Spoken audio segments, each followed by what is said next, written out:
There are very few people in human history who were simultaneously the most loved and the most hated person on the planet at the exact same time. Michael Jackson was one of them. And the story of how that happened, how a man who filled stadiums with 90,000 people who worshipped him was also being hunted, dragged, and publicly executed in the press, is one of the most disturbing case studies in the history of media, money, and power that you will ever hear. This isn't a defense. This isn't an attack. This is the story of what actually happened. And by the end of it, you're going to look at what you thought you knew and question all of it. Let's start with something most people get completely wrong. Michael Jackson, at the height of his career, wasn't just a singer. He wasn't just a performer. He was an institution, a financial empire with a reach that terrified the very industry that had built him. In 1985, he did something that nobody in the music industry saw coming. He purchased the ATV Music Publishing Catalog, a library containing the rights to hundreds of Beatles songs and thousands of other tracks, for $47.5 million. He didn't just buy music, he bought power. He bought the kind of leverage that meant he could look the most powerful executives in the business directly in the eye and walk away from any table he wanted to. Here's why that matters. The music industry in the 1980s was not a place that was used to a black artist owning the masters of iconic white musicians. It was not a place that was comfortable watching someone who was supposed to be a product become an owner. The uncomfortable truth, the one that almost never makes it into the mainstream narrative, is that Michael Jackson's acquisition of that catalog made him a target. Not publicly, not immediately, but institutionally, quietly, and with absolute patience.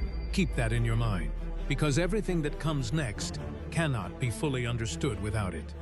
August 1993.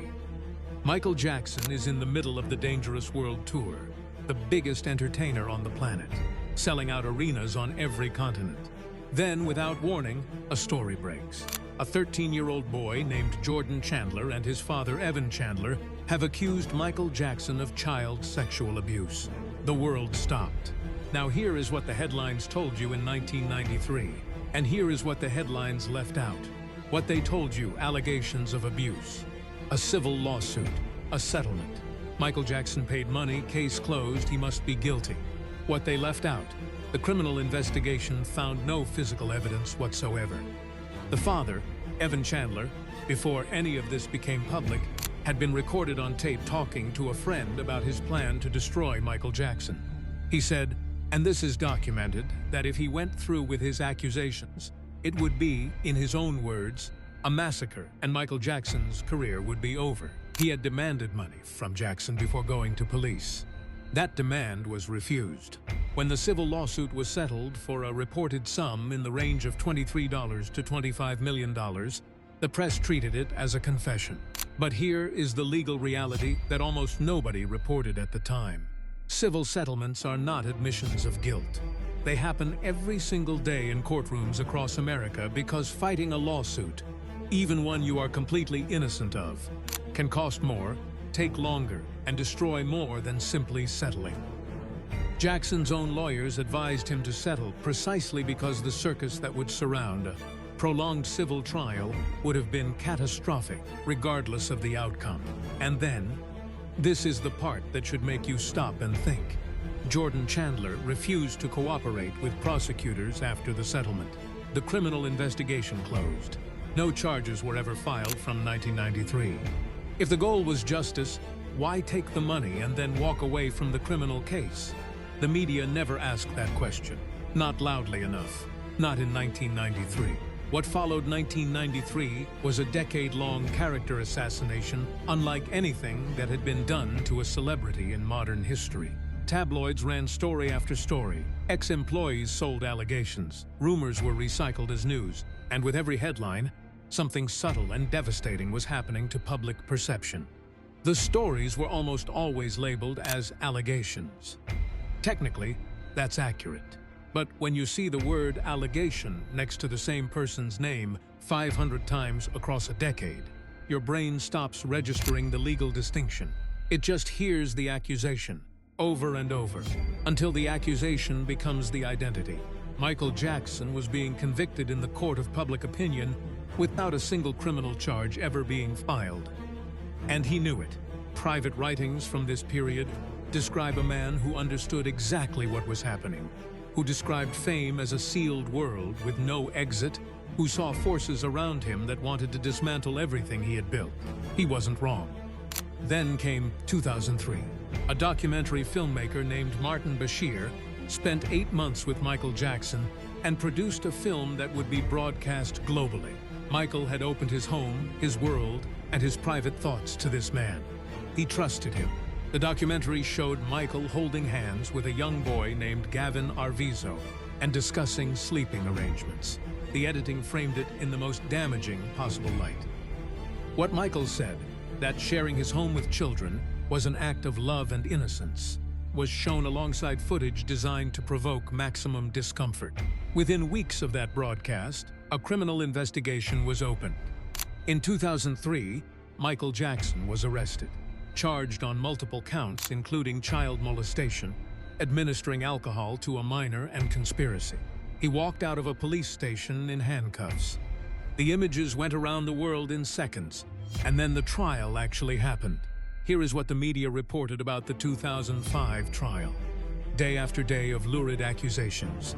Salacious details leaked from the prosecution. Headlines designed to make the outcome feel predetermined before a single jury member had deliberated for 1 minute. Here is what was actually happening inside the courtroom. According to journalists who later reviewed the actual trial transcripts, not the coverage, the transcripts, the prosecution's witnesses were, in many cases, falling apart under cross-examination. The accuser's own mother, Janet Arvizo, had a history that Jackson's defense team exposed in devastating detail. She had previously sued a department store, alleging that employees had molested her children. Before the Jackson case, she had received a settlement from that lawsuit. The same children who were now accusing Michael Jackson had testified under oath at a prior time that nothing inappropriate had ever happened with him. Wade Robson, who would later reverse course after Jackson's death, testified during the trial that he had spent the night at Neverland more than 20 times and that nothing had ever happened. He said the allegations were, quote, absolutely ridiculous. One journalist who went back through the trial coverage against the actual court transcripts described what he found as almost beyond comprehension. The trial being reported to the public bore almost no resemblance to the trial being conducted inside the courtroom. The prosecution's case was described by legal analysts as copious in volume but extremely poor in quality. Witnesses contradicted each other. Evidence that should have supported the prosecution's narrative instead undermined it.